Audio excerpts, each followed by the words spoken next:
Hallelujah. You may be seated in God's presence this morning.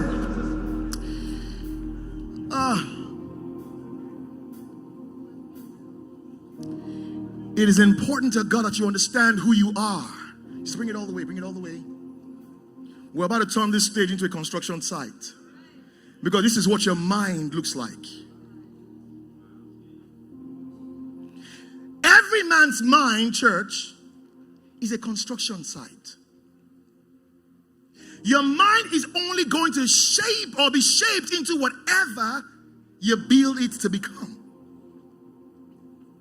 Every person who becomes great in this world started with something called a PMA. Not Pastor Myke Arogula, no.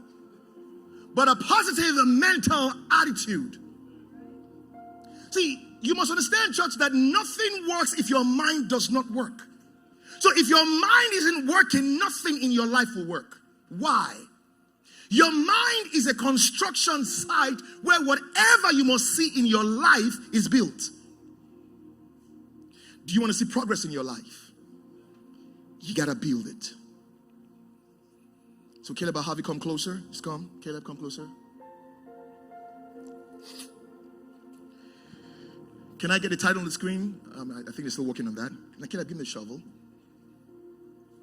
In every man's mind, there are certain tools that you will find. Before a foundation, church, is laid, there has to be digging. What does this mean? If I'm going to lay a foundation for something I'm building, I have to start by digging the spot where the foundation will be laid. So what do? I need a shovel or whatever tool I can use to dig.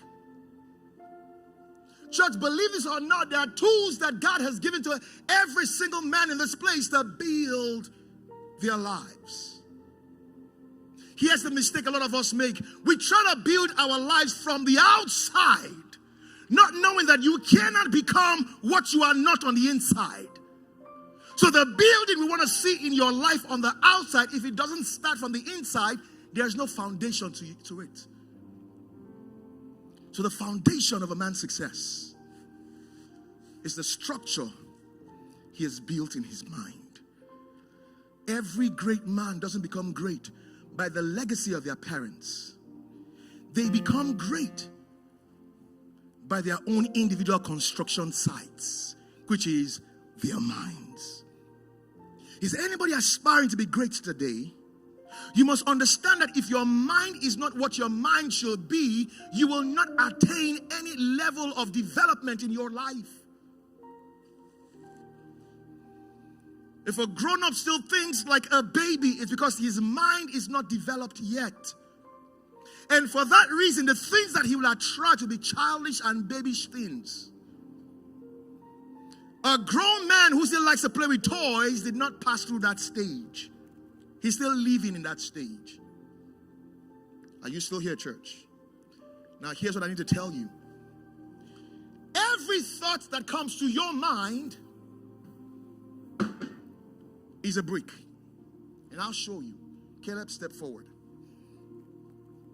I woke up this morning, and the first thing that came to my mind is that it's Sunday morning. Give me a brick. It's Sunday morning, and I need to go to church. So what do? I lay the first brick. I'm going to church Sunday morning. Give me another brick. I got to get up and take a shower. After that, brush my teeth, lotion, get ready early enough. Then I got to find the right clothes. If I have them out already, I'm going to take that cloth, I'm going to put it on. Now, here's where I have to decide, am I going to eat breakfast or not? If I choose to do, if I choose not to do, every thought, church, is a brick. We don't stop here. Now you need to ask yourself, what's the day going to look like? What will I do today? What can I do today? It's a thought. Therefore, it's a brick.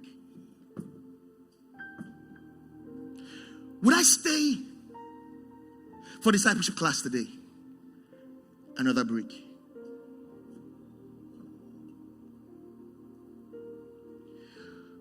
Would I fellowship with the people of God after church?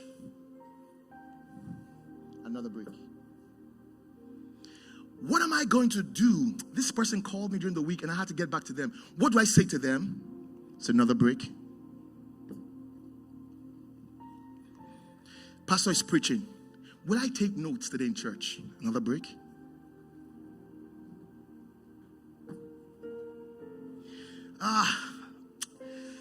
Yeah, I'm not sure about this. Because let me tell you something, church. Every decision you did not make has been made for you. You must understand, life happens in choices. If you don't make a choice, one is made for you. Another break. Why? Because the mind is a construction site. Everything that passes your mind is a break. Give me another break. What is happening here is that you're building without realizing that you're actually building. If your mind can think about one thing, it's a break. Are you following? Is everyone following? Now, maybe I didn't mention something you thought about today. Throw any thoughts you have at me. Help me out here. What was one thing you thought about this morning? I mentioned food. Uber, how do I get to church? It's a break. Who am I bringing to church? It's a break. No, let's deal with it. You thought about work tomorrow today? Well, Carol, wow. It's a break. Wow, Carol, wow. It's the Lord's day. The weather. Oh, it's raining. Before I get to dinner, give me another break. Should I go to church because it's raining? Are my kids ready? You thought about food of the Spirit today? You must be the pastor of this church. Other thoughts that cross your mind? I'm sorry? Parking came to your mind? Do you see the amount of parking we have outside? Well, parking came to our mind. Let me get a break. Parking. We have lots of parking. What will I learn today? Will I pay my tithes and offerings today? Rock Cafe, what are they serving today? What kind of food? Will I pay for the food? I think it should be free.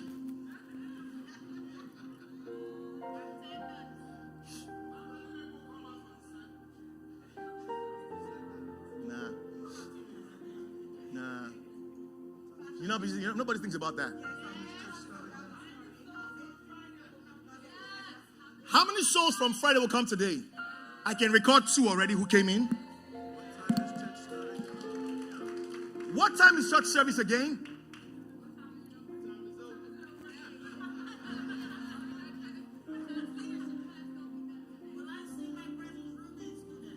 No.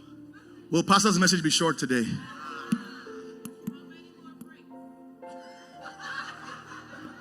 Now you're thinking ahead. Go and build your own. This is mine. Hold on there. Now, the thing about what you're building is this. It becomes the very structure of your life. So if all these thoughts were wrong thinking, these are the bricks that forms the foundation of your living. It means that your foundation is built on lies. Because I've told you, church, the mind is a construction site. Build wisely. So you keep assimilating all this thinking, all these thoughts in your head. Keep thinking that if I keep thinking like this, for instance, I have no money. I have no money because I have no job. I have no job because I didn't go to school. I go to school because I didn't have any money. That becomes a cycle that affects everything else you think about. So here's what you start doing. That thought becomes prevalent. Everything you do is based on that thought. Somebody else walks past you. They share testimony. Oh, I got a raise. I got a promotion. The first thing you think about is your situation. I cannot be like him. He went to school. I did not go. Therefore, my life is just the way it is.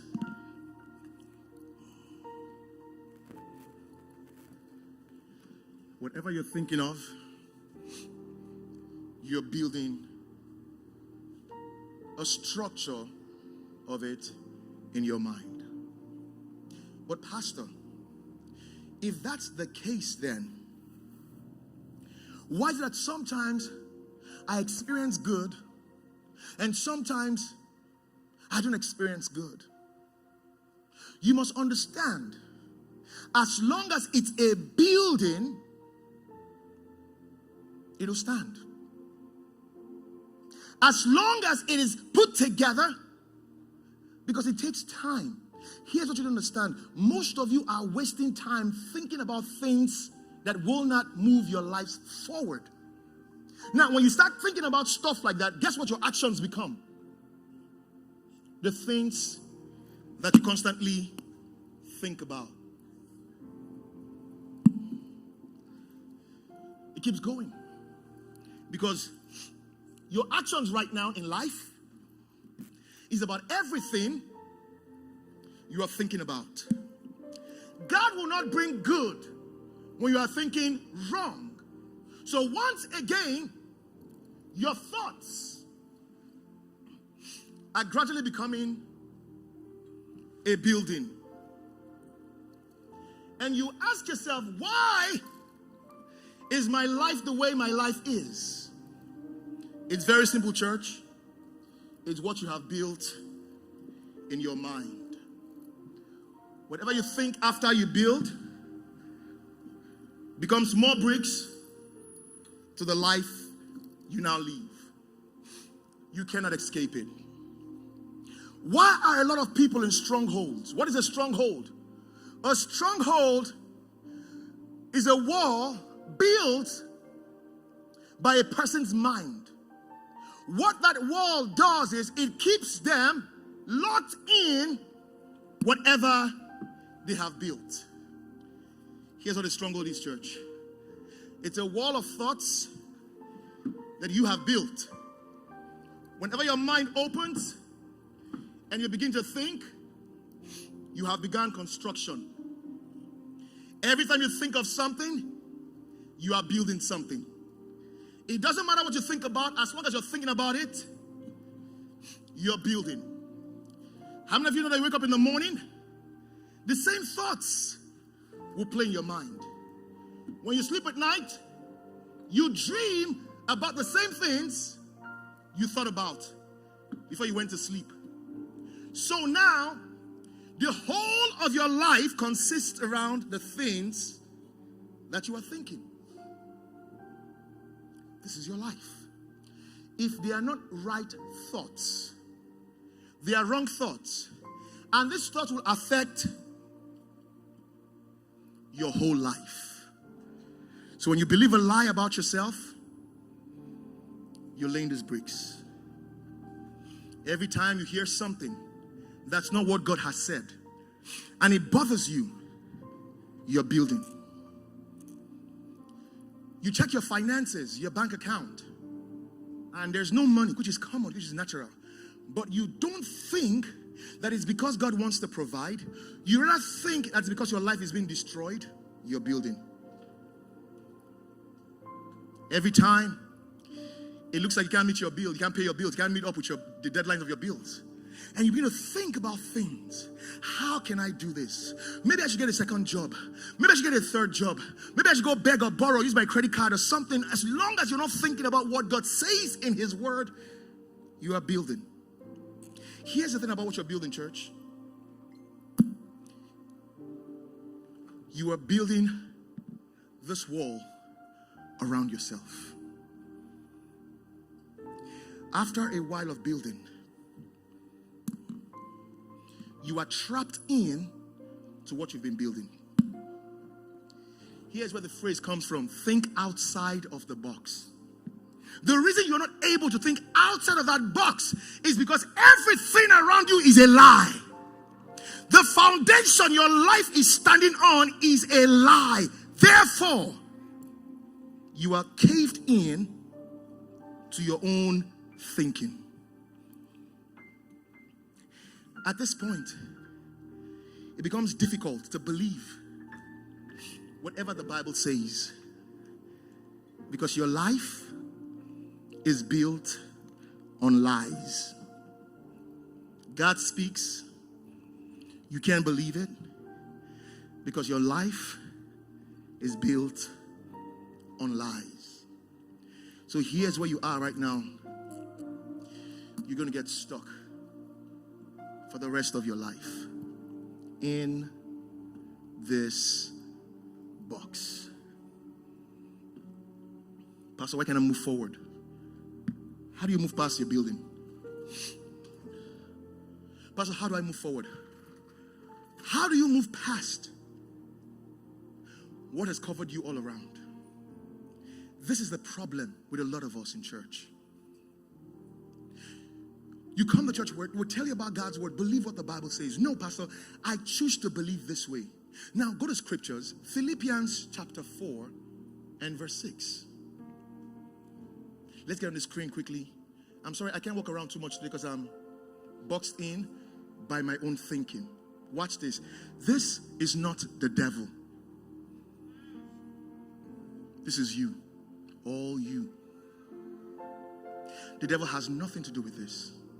He didn't lay one single brick. All he did was tell you a lie. You laid the brick of a lie. So now, you don't see the way out of your own mess. You don't know how to deal with your own problems. You don't know how to get out of what you are in. This kind of building affects your mind so much that you cannot think outside of every lie that's around you. Even when you hear truth, it becomes impossible to think outside of the lies you are hearing. Why?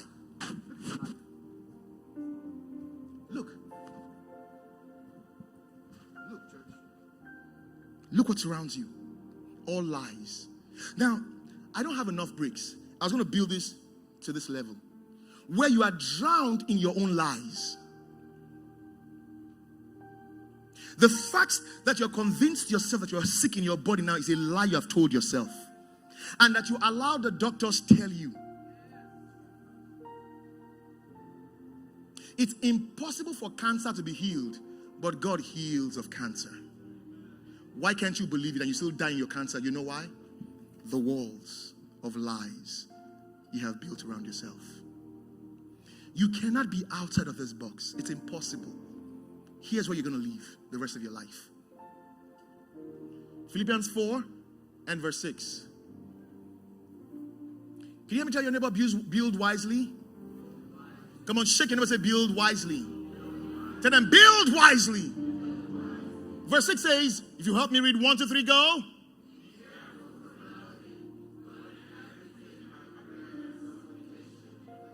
Here's what God says. Now, the word careful there in other translations says be anxious. How many of you know anxiety is a thing? And a lot of us, some will admit, some will not admit it, a lot of us are we're living in anxiety on a daily basis. The reason why some of us go to work is because of anxiety. I don't want not to be able to pay my bills and catch up, and all of a sudden I'm going to become homeless. So your thoughts, church, are governing your actions on a daily basis. Why are you doing this? If you must understand this question, church, you're wise. You must understand what's motivating your question. Why is my life like this? Can I ask you a question in return? Why are your thoughts like this? The reason, therefore, why your life is like this is because your thoughts I like this. Once again, cast your mind back. Every brick is a wrong thinking. By wrong thinking, you have built a wall around yourself. Can we go back to scriptures now? Look at this. Be anxious for nothing. For what things? I got no food on my table. I got no money in my account. Sick in my body. My child is acting up. Acting up. It says nothing. Be anxious. Lose sleep over nothing.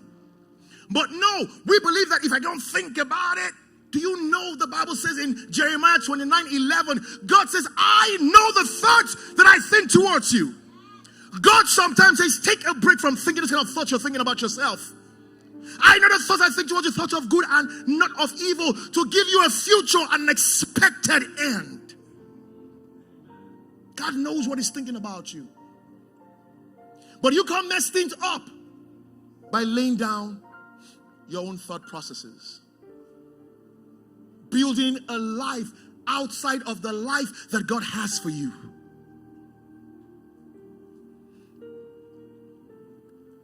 Philippians 4:6, thank you.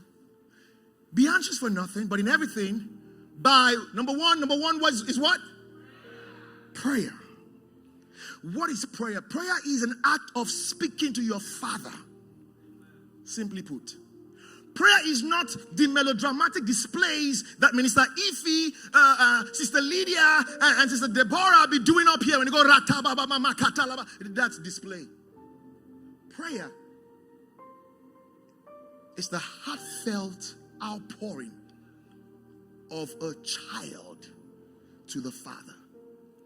When a baby begins to cry because they are hungry, it's a prayer.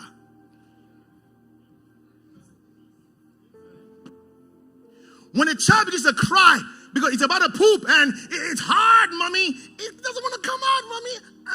And you see the child, it's a prayer. That cry is a prayer. What is a prayer? A prayer is your expression to your Father. A prayer doesn't need to be nicely put together. For the Bible says the prayer, the heartfelt prayer of a righteous man avails much. See, he says it's the prayer of a righteous man that avails much. Not the prayer of a fool. But one who understands the needs and what needs to be done. When they cry, God has no choice but to hear. And if God hears, he answers. For the Bible says this is the confidence that we have in him. If we ask anything according to his will, he hears us. That's what a prayer is. Father, my mind is not correct. My mind ain't right. That's a prayer. Father, I've tried everything. I don't know what else to do. That's a prayer. Lord, help me. Help me. That's a prayer. And if God is who God says he is, he hears the cry of his people. Everything, church, everything by prayer, supplication. Now, what is supplication? The consistency in prayer. The emotional outburst when you can't take it anymore. Some of you don't understand. Your prayer is heartfelt to God when it comes from your heart. When you're not praying that you for simple things like, God, forgive me. Lord, help me. Heartfelt prayer from a sincere place is what God hears. That's what God wants. Then when you mature, listen to this, when you mature, you don't ask him for those things anymore. Because now you have the understanding that God has given you all things. But before you get there, you must understand these levels of asking and pouring out your heart before God. You can't pray now because you couldn't pray then. Hear me well. The reason why you can't pray now because you didn't pray then. When you were supposed to be praying about stuff back when you had the problems, you kept complaining. Now you don't know how to pray. Little wonder, because when you were in problems, you didn't pray. You sought after alternatives. What are the alternatives? God, I have no money, but I'm going to go borrow. He has not called you to borrow. I'm going to swipe my credit card, God. See, my boyfriend, I'm going to ask him. And now he wants something back. You're not going to give up what do you think this is? What do you think this is? I'm going to give you money and not take anything back? What kind of life do you think you're living? That's the world you live in. It's a dog-eat-dog world out there. If you ask me for something, be willing to give something up for it. So God doesn't want you to depend on anybody else for anything else but for Him, of Him. And thanksgiving. See, this is maturity right here. When you can say, God, I thank you for my mind. I thank you for my thoughts. They may not be perfect, but I thank you anyways, regardless. I'm not a hypocrite, God. I just want you to know that I love you dearly. And I want a change of heart. Thank you for changing my heart. That's a prayer. And the powerful thing about it is coming from your heart. It's heartfelt. But thanksgiving is the greatest form of prayer. Because you are agreeing that whether I like it or not, I believe that God has done what God said He will do. And so you enter into thank yous. Lord, thank you. God, thank you. I keep telling you, if you wake up in the morning and all you can say is thank you, Jesus, before you hit your phone, before you go on social media, before you run to the gym, all you gym heads in the house, before you go walk your 500 miles and try to burn all whatever it is you're trying to do, please understand this. When you step out of that bed, or your first thing that happens when your eyes pop open, Lord, I thank you. It is the greatest form of prayer. You're not just thanking Him for bringing you up this morning or keeping you up all through the night, watching over you all through the night. You are thanking Him for your day before it begins. Thanksgiving is so dangerous that it confuses the enemy. How come God hasn't done nothing for him, but he's thankful? What kind of a child of God is this? He's in a mess. He's in a rut, but he's thanking God for what? I'll show you how this works, church. Let your request be made known unto God. So thanksgiving is a form of making your request known to God. Your prayer is not done when you haven't thanked God. Did you hear me? Write it down. Your prayer isn't done until you thank God. So for your prayer to be complete, there has to be an aspect of that prayer where you say, thank you, Jesus. Because I know you hear me always. When Jesus was going to pray in front of the Pharisees and his disciples, he said, Father, I pray, I thank you because I know you hear me always. I'm not praying because I'm praying because so that they can understand that we have a relationship. Prayer is a relationship with God. Is somebody learning something this morning? Next verse. 1, 2, 3, go. No, everybody, don't sleep on me. 1, 2, 3, go. So when you pray,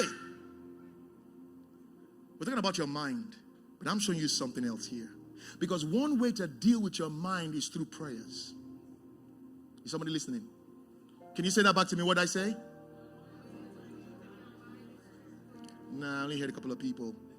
Let me hear everybody. 1, 2, 3, go. It's through prayers. If you can't pray, your mind can't change. If you can't pray, you can't deal with this.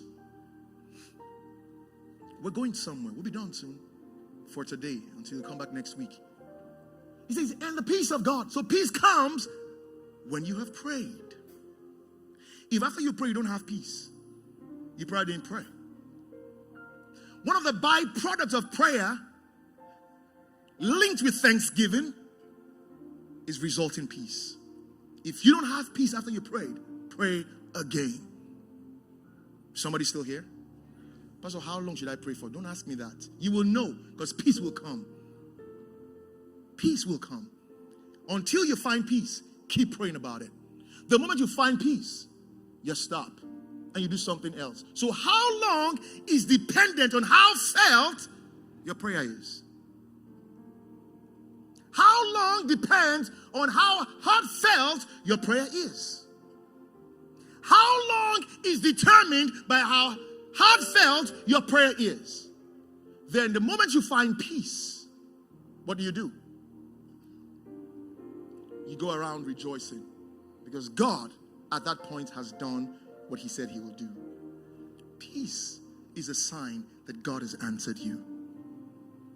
You pray for something, you haven't seen it, but you have peace. God has answered you. Do you understand? All right. And the peace of God, which passes all understanding, you don't even know where this peace is coming from. You just suddenly feel this peace. Oh my God, thank you. You just feel peace about it. The problem doesn't look solved, but you feel peace about it. God has answered. It says the peace that I give is not like the world gives. He's the giver of peace. In, I believe, is it John 16:33? It says, in the world you find tribulation, but in me you find peace. Be of good cheer, for I have overcome the world for your sake. It says, in him you'll find peace. So when you pray in him, you are supposed to find peace. Are you still here? Come on, are you still here? Which passes all understanding shall keep your heart and your minds. This is progressive. You started with prayer. You entered thanksgiving. Now you're experiencing peace. It says that peace is what now keeps your heart and your mind. How do you deal with this? That's the scripture. Every time I'd had to deal with issues in my mind that won't go away, here's where I go. Here's the medication. Here's your prescription. You remember the message prescription? Here's the prescription for a crazy mind. Your mind keeps running all over the place. You're always thinking, a brother passes by. Oh, is he the one? A brother passes by. Oh, is he the one? Everybody, is this the one? That brother is not be your father. You don't even know it. Is he the one? Everybody cannot be the one. It means that your mind is thirsty.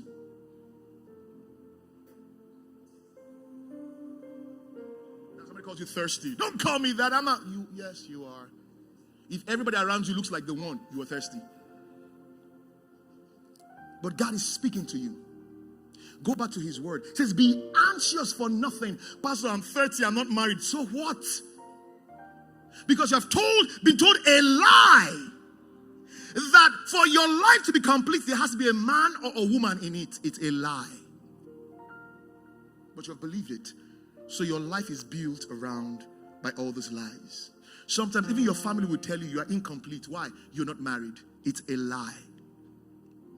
Is everybody supposed to be married? No. How do I know this? Check the statistics. It's not a do or die. It's not a deal breaker. You're married or you're not. Simple. It doesn't change who you are. Stop living in that lie. Wake up and stop living in that lie. Because of that lie, a lot of people are doing things they have no business doing. And they're going to go to hell for it. Y'all know hell is real, right? I see people play with hell these days now. We're all chilling. We're balling. We're chilling in hell. Huh. Broadcast will give me a description, a vivid description of what hell looks like. He said they couldn't see. It's dark because their eyes had been burnt out. Y'all want to play with hell? All in the name of what? I must be married. Who said so? That's a cultural lie we've all believed now.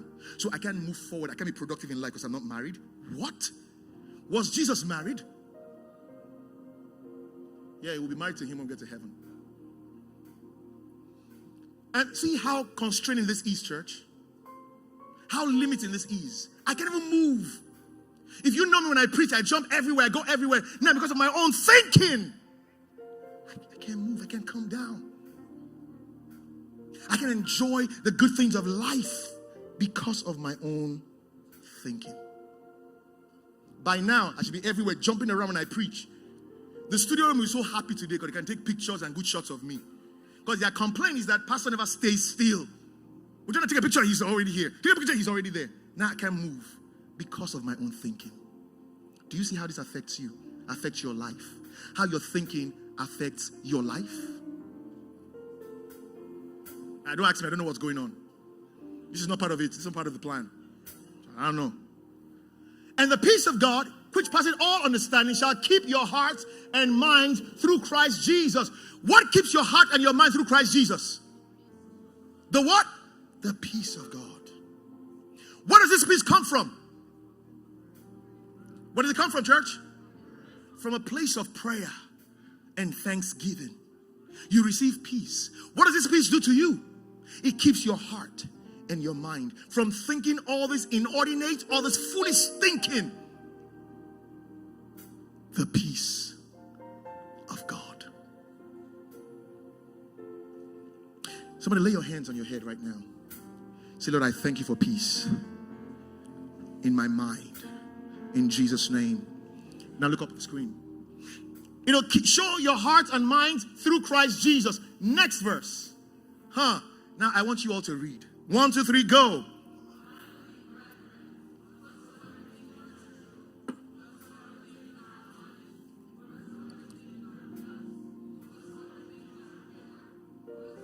Hold on. What is he telling you now? How to think. Pastor, I can't help myself. Yes, you can. The Bible now tells you how to think. Start from the top again. 1, 2, 3, go while I take a nap here.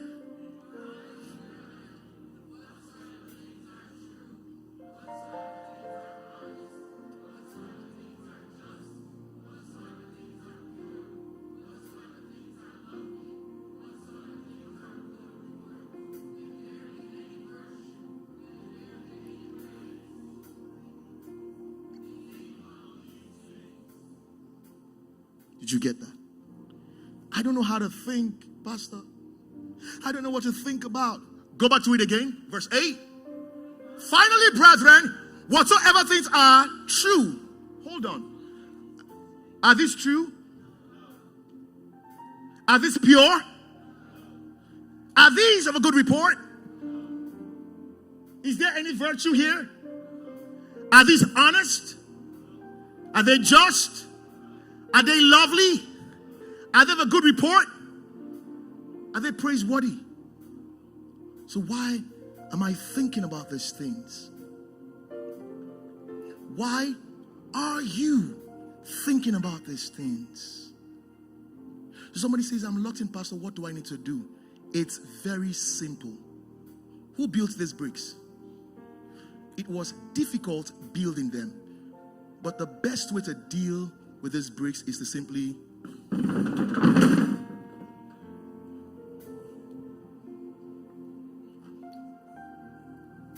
you built it, right? Didn't you build this?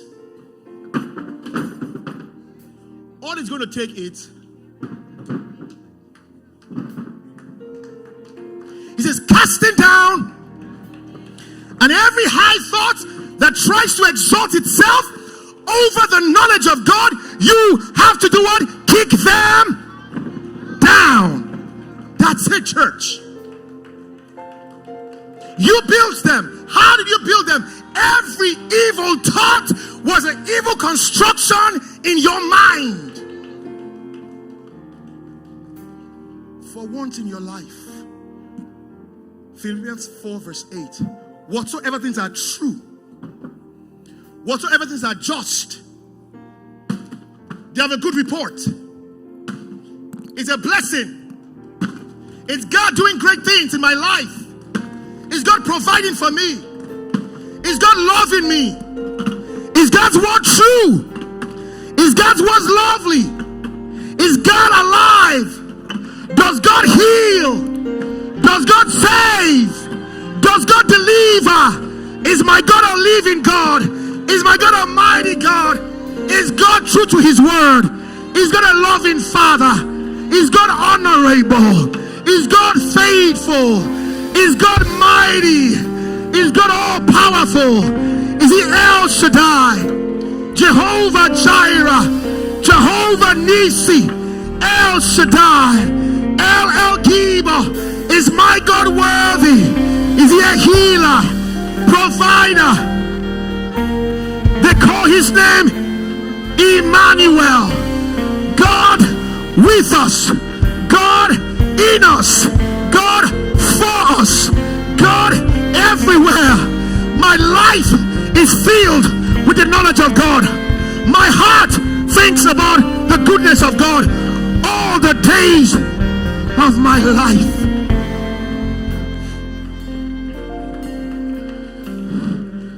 All the days of my life. Whatever things are true, they are perfect, they have a good report. It says, think about these things. The only way to destroy wrong thinking is to replace it with right thinking.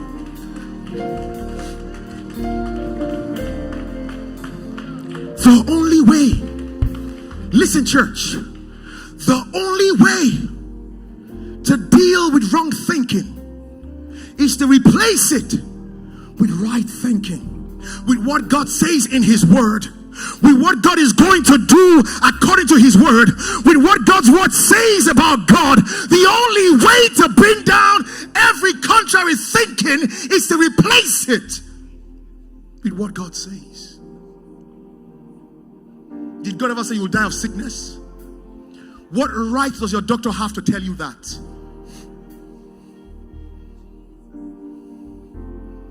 Brother Rob, please come.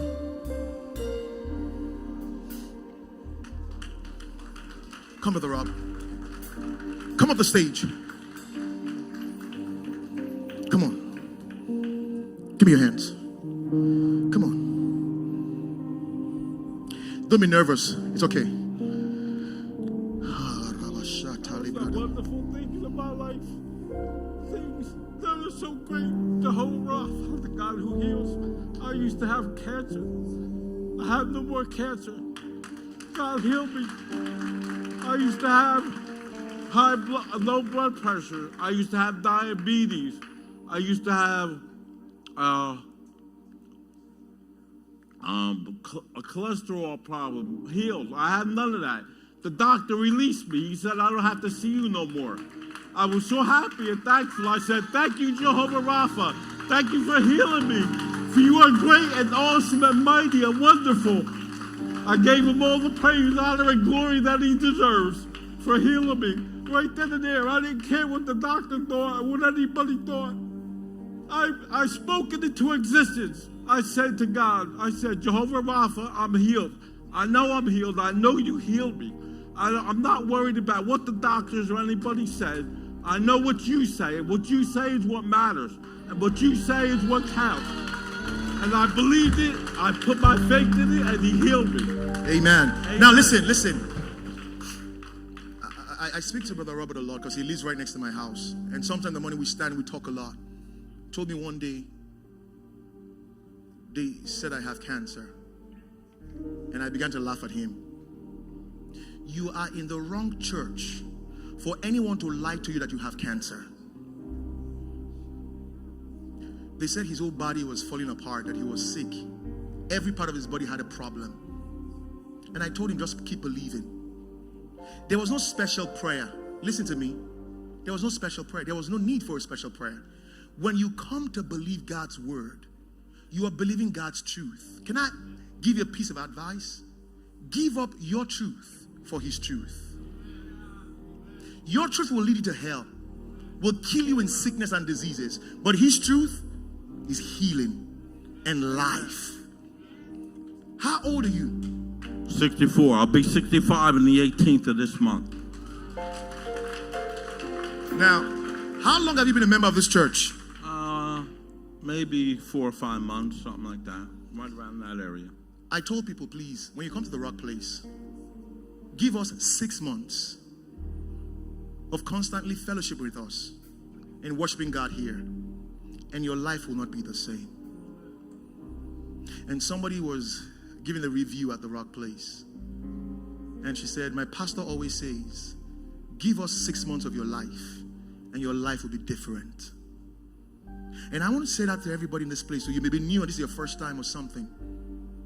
All I ask for is 6 months of your time. And even you will not recognize yourself. Can somebody help me get Brother Akin? Go through that door. Get him from the children's church in the back. Somebody real quick. Through that door. Brother Akin, tell him to come up the stage. Why am I saying this? God bless you. Please put your hands together as it goes back. Put your hands together. Brother Robert. You got it? Amen. Why am I saying that? Everywhere the word is alive, listen, the people come alive.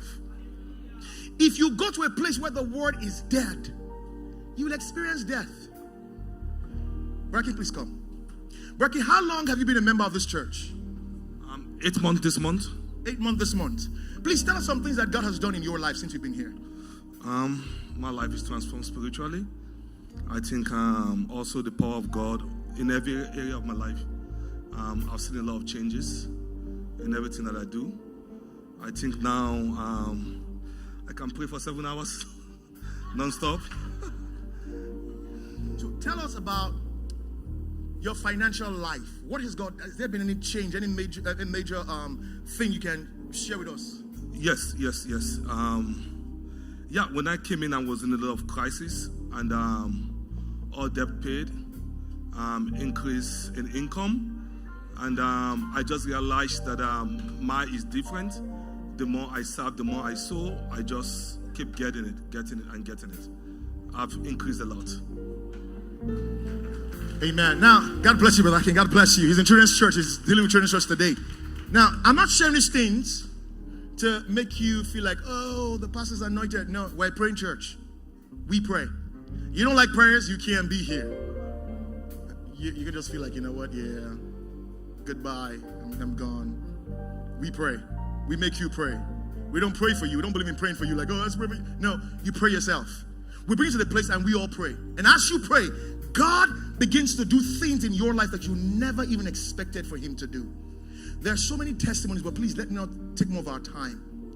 But I'm saying all this to tell you this, that if you can only believe the word of God and stand upon his word, those situations in your life will be turned around in the name of Jesus. Please stand to your feet.